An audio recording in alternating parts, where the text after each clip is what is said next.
ሞርጋን ሮጀርስ መድፈኞቹ ባለፈው የውድድር ዓመት ላይ እንግዲህ የእንግሊዝ ፕሪሚየር ሊግን ዋንጫ ማሸነፋቸው የሚታወስ ነው። ታዲያ ይህ ስብስብ ምን ይጎለዋል ሲባል የማይክል አርቴታ ተቀዳሚ የዝውውር ዕቅድ አጥቂውን መስመሩን ማሻሻል ነው። ታዲያ በአጥቂው መስመር ረገድ ሊያሻሽላቸው ከሚፈልጉ ተጫዋቾች መካከል ቀዳሚው ሆኖ የአርሰናል የዝውውር ዕቅድ ሆኖ ያየነው ሞርጋን ሮጀርስ ነው። አድማጮቻችን ትናንት እንግዲህ እንደ ሃንድስ ኦፍ አርሰናል ዘገባ ከሆነ አርሰናሎች ከአስቶን ቪላ ጋር ቀጥተኛ የሆነ ክለብ ለክለብ ግንኙነቶችን ጀምረዋል። እንግዲህ ይህ ተጫዋች አርሰናሎች 100 ሚሊዮን ፓውንድ ለማቅረብ ፍላጎት እንዳላቸው ሌሎች መረጃዎች ይጠቁማሉ። ይህ ማለት ለአርሰናል የተለየ ትርጉምና የተለየ ቦታ ይኖረዋል። መድፈኞቹ ገንዘቦችን ሲያወጡ ቀልድ የለምና ብዙ ነገሮችን አስበው እንደሚሆን የሚጠበቅ ነው። ማይክል አርቴታ ለምን ፈለገው? ማይክል አርቴታ እንዴትስ ይጠቀመዋል? ሞርጋን ሮጀርስ እውነትስ 100 ሚሊዮን ፓውንድ ሊያወጣ ይችላል ወይ? መድፈኞቹ እንግዲህ በዝውውር መስኮት ላይ 105 ሚሊዮን ፓውንዶችን ያወጡበት የዲክላን ራይስ ዝውውር የዝውውራቸው ከፍተኛው በዝውውር ገንዘብ የወጣበት እንደነበር የሚታወስ ነው። ታዲያ በወቅቱ ማለት ነው የዲክላን ራይስ ፊርማ በተለይ አርሰናል ግራንት ዣካን እንዳጣ ነበርና በዋጋ ጉዳይ ስታዩት በጣም አከራካሪ ነበር። ነገር ግን አሁን ስለ ዲክላን ራይስ ዋጋ የሚያወራ ማንም የብዙሃን መገናኛ ድምጽ የለም አይደለ? ለምንድን ነው ብትሉ የተጫዋቹ ብቃት ከ105 ሚሊዮን ፓውንድ በላይ ሆኗል። የአርሰናል ደጋፊዎች ሲጨፍሩ የምታያቸው ዲክላን ራይስን በግማሽ ገንዘብ ነው ያገኘ ነው የሚል ነው። ይህ ለአርሰናል ያለው ሚና ነው። ያለፉትን ዓመታቶች በ8 ቁጥር ተጫውተዋል። አምና 6 ቁጥር ሚናን ይዞ ሲጫወት አይተናል። ይህ ታዲያ ሞርጋን ሮጀርስ ላይ ደግሞ ተመሳሳይ የሆኑ ቁጥራዊ መረጃዎች ተመሳሳይ የሆነ በተለይ የአርሰናልን ማጥቃት በማገዝ ረገድ የተጫዋቹ መምጣት ብቻ ሳይሆን ከአካባቢው ያሉትንም ተጫዋቾች የማሻሻል ብቃቱ መድፈኞቹ ገንዘብ ሊያወጡበት የሚቻል ነው።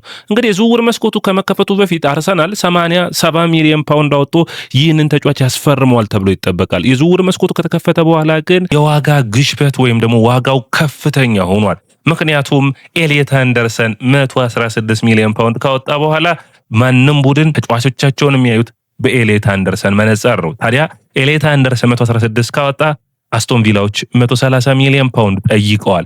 ነገር ግን ይህ ተጫዋች አርሰናሎች ድርድሮችን ያደርገው እስከ 100 ሚሊዮን ፓውንድ ተጫዋቹን ለማምጣት ይፈልጋሉ። ሞርጋን ሮጀርስ በቪላ ቤት የማይተካ ሚና ነው ያለው። ኡናይ ኤምሬ ምንም ጥያቄ የለውም የዚህ ተጫዋች መውጣት ከማንም ተጫዋች በላይ ይጎዳቸዋል። ቲሊመንስ በላይ ማለት የሚቻል ነው። ስለ ሞርጋን ሮጀርስ ስናወራ የአስቶን ቪላ 23 ዓመቱ ተጫዋች እንግዲህ የአጥቂ አማካኙን መስመር በሚገባ መምራት የሚችል ነው። በተለይ ደግሞ ድሎችን መፍጠር፣ በተለያዩ ቦታዎች መሰለፍ መቻሉ፣ የመልሶ ማጥቃቱ መሪ መሆኑ ለአስቶን ቪላ የተለየ ብቃቱን አሳይቷል። ይህ ተጫዋች ታዲያ አሁን በትክክለኛው ጊዜ ላይ ይገኛልና በሚገርም ሁኔታ ይህ ተጫዋች 24 ዓመቱን በቀጣዮቹ ጊዜያቶች የሚይዝ ይሆናል። ታዲያ ውደድማቻችን ይህ ተጫዋች ለአርሰናል በተለያየ መንገድ ይጠቅማል። አንድ ነገር ግን አትርሱልኝ፣ ማይክል አርቴታ ማንንም ተጫዋች ሲያመጣ እድሜውን 2ኛ፣ የአካል ብቃቱን 3ኛ፣ የጉዳት ሁኔታውን በሚገባ ያጤናል። አርቴታ ብቻ ሳይሆን ሞርጋን ሮጀርስ እንደ ዲክላን ራይስ ሁሉ በውድድር ዓመቶቹ ላይ ጉዳት በትንሹ የሚያጋጥመው ብዙን ጊዜ የማይጎዳ በጣም ሯጭ፣ ብዙ ቦታዎችን ማካለል የሚችል በተለያዩ ቦታዎችን መጫወት መቻሉ ተመራጭ ያደርገዋል። ለምሳሌ አምና እንዩ ደርማዎቻችን በእንግሊዝ ፕሪሚየር ሊግ 37 ጨዋታ ነው ያደረገው። ደርማዎቻችን 10 ጎልና 6 አሲስት ማድረግ የቻለ ነው። የመጨረሻው ጨዋታ ያለፈው ራሱ ቪላ ዩሮፓ ሊግ አሸነፈ። ከማንቸስተር ሲቲ ጋር የሚያደርጉትን ጨዋታ ምንም ለውጥ ስለማያመጣ ቪላ የአውሮፓ ቻምፒዮንስ ሊግ ተሳትፎውን ስላገኘ ነው። በዩሮፓ ሊግ 15 ጨዋታን አድርጎ 3 ጎልና 5 አሲስቶችን ማድረግ ችሏል። ደርማዎቻችን በኤፍኤ ካፕ 2 ጨዋታ አድርገዋል። በክለቦች ዓለም ዋንጫ እንግዲህ የመጨረሻውን ጨዋታ እንደተሰለፈ አይተነዋል። 1 አሲስት አድርጓል በአርጀንቲናው ጨዋታ። በአጠቃላይ በጣም ዱሬብል በጣም ጥሩ የሚባል ነው። እንግዲህ እስካሁን ድረስ 311 ጨዋታዎችን አድርጎ 69 ጎሎችን አስቆጥሮ 53 አሲስቶችን ማድረግ የቻለ ነው። በጎል አስተዋጽኦ ካየነው 0.44 ነው እንግዲህ በየጨዋታው የሚያስቆጥረው ማለት ነው። ይህ ማለት የጎል ተሳትፎ የሚያደርገው ይህ ማለት በአጠቃላይ በሁለት ጨዋታ 1 ጎል ወይም አሲስት ማድረግ የሚችል ነው። ስለዚህ ተጫዋች ስናወራ አርቴታ የመረጠበት መንገድ ሲባል ስለ ሞርጋን ሮጀርስ በጠቅላላ ባህሪውን ስናይ እንግዲህ በየት ቦታዎች ይሰለፋል ነው። አንደኛ አርሰናል የሚመርጠው አንደኛ ግራ መስመሩን በሚገባ መሸፈን ይችላል። ግራ መስመሩን ሲሸፍን ግን የተሻለ የሚሆነው ደግሞ ግራ ፉልባክ በጣም ኦቨርላፕ የሚያደርግ ፉልባክ ካለ በጣም ተመራጭ ነው። በተለይ ከሉካስ ዲኜና ከያን ማትሰን ጋር በጣም ጥሩ የሆነ ጥምረት እንዳለ ይታወቃል። ስለዚህ በተለይ ከካላፊዮሪም ከኢንካፔም ጋር ሊስማማ የሚችል ነገር ግን ማጥቃትን የሚፈልግ ይሆናል። 10 ቁጥር ቦታ ላይ ሊሰለፍ ይችላል። ከኤዜ ጋር መቀየር ይችላሉ። የተለየ ብቃቱን በግራ በቀኝም ማሳየት የሚችል ነው። እድሎችን መፍጠር ይህ በጣም የሚያስደንቅ ነው። ኳሱን ወደፊት ይዞ በመምጣት በኬሪ ረገድ ጠንካራ ስለሆነ በተለይ ደግሞ በእኔ እይታ እዚህ ተጫዋች መምጣት ቪክቶር ዮኬሬስን በሚገባ የሚያሻሽሉ ይሆናል ሳጥን ውስጥ። ምክንያቱም ምን ያክል እንግዲህ ዋትኪንስ ጋር እንዴት እንደሚግባቡ አይተናልና ከዚህ ተጫዋች ኳሱን በፍጥነት ይዞ በመምጣት ቡድኖች ሳይደራጁ ዮኬሬስ በሚገባ መሮጥና ስፔሶችን መያዝ ላይ ጎበዝ ስለሆነ የተሻለ ውጤትን ማምጣት ይችላል። በእኔ እይታ ደግሞ ተመራጭ የሚያደርገው የትልልቅ ጨዋታ ተጫዋች ነው። ወደ አድማጮቻችን ብዙ ሹት ያደርጋል፣ ነገር ግን ጎሎችን ማስቆጠር አሁንም ጠንካራ ነው። ገና ፖቴንሻሉ ከፍ የሚል ነው። ወጥነት ይጎለዋል፣ አዎ። ነገር ግን በትልልቅ ተጫዋቾች ሲከበብ ደግሞ ይህንን ወጥነት መጉደሉ በሌሎች ተጫዋቾች ረፍትን እያገኘ በሚገባ ማሻሻል የሚቻል ነው ብዬ አስባለሁ። ወደ አድማጮቻችን ስለ ሞርጋን ሮጀርስ ስናወራ እንግዲህ አንድ ሁለት ቁጥራዊ መረጃዎችን እስኪ እንያቸው። ያለፉትን 3 ዓመታት እንግዲህ ኡናይ ኤምሬ በጣም ይወዱታል የምላችሁ ወደ አድማጮቻችን በምክንያት ነው። ያለፈውን ዓመት 37 ከዛ ዓመት በፊትም 37 ጨዋታዎችን ያደረገው ወደ አድማጮቻችን 3114 ደቂቃና 3280 ደቂቃዎችን የተጫወተበት ነው። ከዛ ዓመት በፊት ደግሞ በጥር ስላመጡት 11 ጨዋታዎችን አድርጓል። ኡናይ ኤምሬ በጣም ነው የሚያምንበት። ባለፉት 2 ዓመታቶች 10 አሲስትና ከደመር ነው ወይም በሁለት ዓመታቶች ውስጥ 18 የጎል ተሳትፎና 16 የጎል ተሳትፎ አለው። ይህ ማለት በአጠቃላይ ከ15 በላይ ጂኤ አለው። ይሄ በጣም በቃ አርሰናል የሚፈልገውን ከአንዱ መስመር 15 በዚህኛው 15 ከአጥቂው ደግሞ 30 የሚያገኝ ከሆነ በአጠቃላይ ማጥቃቱ 40-70 የጎል ኮንትሪቢዩሽን ላይ የሚደርስበት እድል ይኖራል ማለት ነው። ይሄ በጣም ማይክል አርቴታ የሚያየው ነው። አድማጮቻችን በፕሪሚየር ሊጉ እስካሁን ድረስ 85 ጨዋታዎችን አድርጎ 21 ጎልና 17 አሲስቶች አሉት። በጣም በእኔ እይታ በግራ መስመር ላይ ቡካዮ ሳካን የማግኘት ያክል ነው። ጠንካራ ሰራተኝነቱን ስታዩ ቡካዮ ሳካ በዛ የሚታማ ስላልሆነ ማለት ውጤታማነቱን ስታዩ በጣም የሚገርም ነው። እስኪ ለምሳሌ አንዳንድ ነገሮችን እንይ። አሁን በብቃት ደረጃ ስናየው ጎሎችን በማስቆጠር 62% ላይ ነው የሚቀመጠው። ሹት በማድረግ 53% ላይ ነው። ተቃራኒ ሳንጠብ ቦክስ ውስጥ 59% ላይ ነው። ድሪብል አቴምፕት 67% ላይ ነው። አሁን ይሄ ሁሉ የተጫዋቹን ጥራቶች ያሳያል። ነገር ግን አንድ ኳሊቲ ብቻ ያለው ተጫዋች አይደለም። በቃ አርሰናል ማይክል አርቴታ በእኔ እይታ በጣም የምታደንቁት አንድ ኳሊቲ ያለውን ብቻ ተጫዋች አይፈልግም።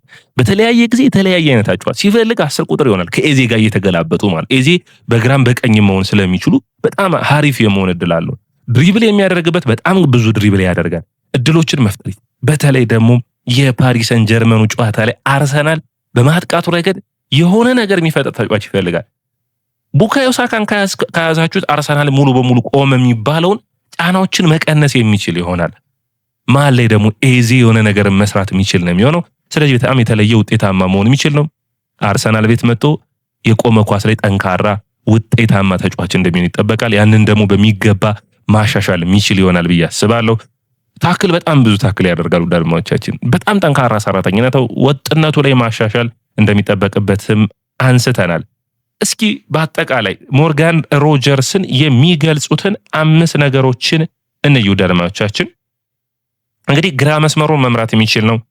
ቀኝ መስመሩንም ካስፈለገ መጫወት ይችላል። በጨዋታዎች ውስጥ ከግራ ወደ ቀኝ መቀያየር የሚቻልበት የተለያዩ ቦታዎችን በተቃራኒ ቡድን መለወጥ መቻሉ ከዛ ውጭ ለምሳሌ አርሰናል በቀኝ መስመሩ እያጠቃ ከግራ መስመር ብቻ ቆሞ አይቀርም። ስለዚህ ወደ መሃል ይመጣና ጫናዎችን መሃል ላይ የተለያዩ ተጽዕኖዎችን መፍጠር የሚችል ነው።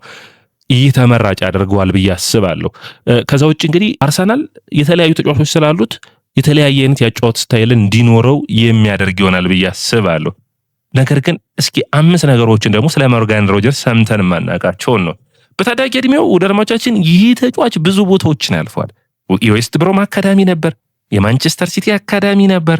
በጣም የሚገርም የማንቸስተር ሲቲን አካዳሚ ቆይታ በኋላ ነው ወደ ሚድልስቦሮ፣ ሊንከን ሲቲ፣ ብላክፑል ካጠና በኋላ ነው ከሚድልስቦሮ ቪላዎች ማስፈረም የቻሉት። ከዛ ውጭ ብዙዎቻችን በጨዋታ ሂደት ውስጥ ስናየው ወደ አድማጮቻችን አንድ ነገር እንገምታለን አይደል? ቁመቱ ረጅም አይመስልም እንጂ ሜትር ከ87 ነው። ከዲክላን ራይስ ጋር እኩል ነው። ስለዚህ አርሰናል በሚገባ ይህንን ብቃት ሊጠቀምበት ይችላል። ሌላኛው ግን ማንንም የአርሰናል ተጫዋቾች ካላቸው በላይ ፕሮግሬሲቭ ረን አለው። አርሰናል የሌለው ይሄ ነው አድማጮቻችን። የአርሰናል መልሶ ማጥቃት በጣም ደካማ ነው። ያንን በሚገባ ማሻሻል የሚችል ነው። በመልሶ ማጥቃት ረገድ በጣም ድንቅ የሆነው ዮኬሬስ አጥቂው ነው። ስለዚህ አሁን ሌላ ሰው አገኙ ማለት የሚቻል ነው የሚሆነው። ገብርኤል ማርቲኔሊ አይነት ተጫዋች የምታገኝ ከሆነ ቡካዮ ሳካን አድርገህ በቃ የማጥቃቱ ረገድ በሚገባ ማደግ የሚችል ነው የሚሆነው። ስለዚህ ውድ አድማጮቻችን ቀጥታ የመጣ አይደለም በታችኞቹ ዲቪዚዮን መጫወት መቻሉ። ያ ማለት ምን ማለት ነው? ከቪላ በፊት ሊንከን ሲቲ፣ ብላክፑል፣ በርንማውዝ ከነዚህ ቡድኖች ጋር የመጫወቻ ጊዜን ማሳለፉ ተጫዋቹን በተለያዩ ቦታዎች የመጫወት ብቃቱ ተመራጭ ያደርገዋል። ታዲያ እስኪ ጠቅለል አድርገን የመጨረሻ የምንለውን ሐሳብ ደግሞ እናቅርብ። ሞርጋን ሮጀርስን በሚመለከት መድፈኞቹ እንግዲህ ይህንን ዝውውር ከ60 እና 70% በላይ ያከናወኑት ነው ማለት ይቻላል። ነገር ግን ይህ ተጫዋች ምን አይነት ብቃት አለው? ለምሳሌ 226 ጨዋታ ማድረጉ ልምድ ያለው ነው። 23 ዓመቱ ላይ ቢገኝም በጣም ልምድ ያለው ተጫዋች እንደሆነ ያሳያል። 3 ጨዋታዎችን ብቻ ነው ያመለጠው። የጉዳት ችግር የለበትም። ያጫወት ሂደቱ ከሎፍተስ ቼክ ከሙሴላና ጊብስ ዋይት ጋር የመመሳሰል ብቃት አለው። ወደ አድማጮቻችን ሌላኛው ኳሱን ይዞ ወደፊት በመሄድ ረገድ በጣም ጥሩ የሚባል ብቃት ነው። በቃ ተመራጭ ፐርፎርማንሱ ሲነሳ ኬሪዮ ነው አይደለ? ኳሱን ወደፊት ይዞ የመሄድ ብቃቱ ነው። የአካል ብቃቱ ነው። ሌላኛው በጣም ጠንካራ የአካል ብቃት አለው። አርሰናል ከትሮሳርድ የሚያጣውን ከዚህ ተጫዋች የሚተካ ይሆናል። በጣም የሚደነቀው ደግሞ ኳሶችን ፈጣን ውሳኔዎቹ ተቃራኒ ቡድን ሳይዘጋጁ ስለሆነ ወደ ሎ ብሎክ ሳይቀየሩ ስለሆነ በጣም የሚደነቅ ነው። የትልልቅ ጨዋታዎች ተጫዋች ነው። ስፔሶችን የማነፍነፍ ብቃቱ በጣም የሚደንቅ ነው። ነገር ግን ውጤታማነት ብቻ ደግሞ እንዳልሆነ ማየት ይጠበቅብናል። የማሻማት ብቃቱ፣ የአየር ላይ ዱዋል ሁኔታዎቹ ግን ደካማ እንደሆኑ ነው። አርሰናሎች ይህን ተጫዋች በማስፈረም የተለየ ነገሮችን ያገኛሉ ብዬ አስባለሁ። ወደ አድማቻችን የያ ስፖርት ነው። የያ ስፖርትን ላይክ፣ ሼር፣ ኮሜንት፣ ሰብስክራይብ ማድረጋችሁን አትርሱ።